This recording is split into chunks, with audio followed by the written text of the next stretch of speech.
In the 48 years since I was first ambushed by Jesus in a little chapel in the Allegheny Mountains of western Pennsylvania, and in literally the thousands of hours of prayer, meditation, silence, and solitude over those years, I am now utterly convinced that on Judgment Day, the Lord Jesus is going to ask each of us one question, and only one question.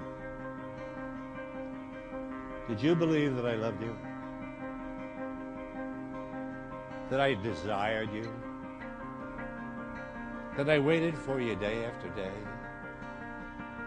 That I longed to hear the sound of your voice?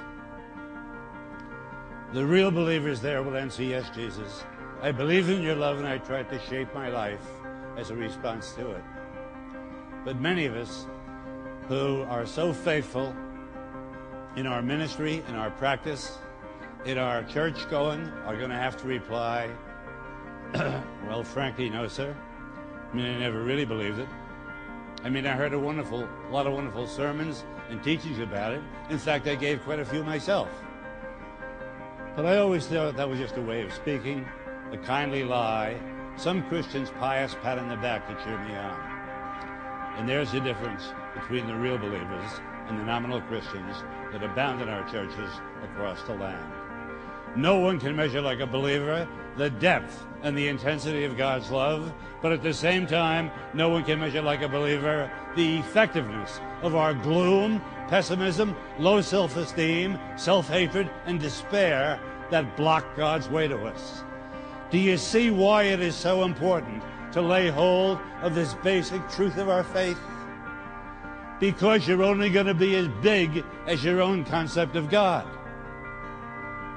Remember the famous line of the French philosopher Blaise Pascal? God made man in his own image, and man returned the compliment. We often make God in our own image, and he wants us to be as fussy, rude, narrow-minded, legalistic, judgmental, unforgiving, unloving as we are. In the past couple of 3 years, I have preached the gospel to the financial community in Wall Street, New York City, the airmen and women of the Air Force Academy in Colorado Springs, 1,000 physicians in Nairobi.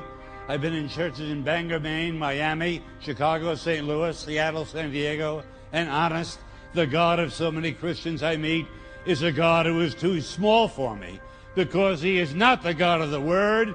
He is not the God revealed by and in Jesus Christ, who this moment comes right to your seat and says, I have a word for you. I know your whole life story. I know every skeleton in your closet.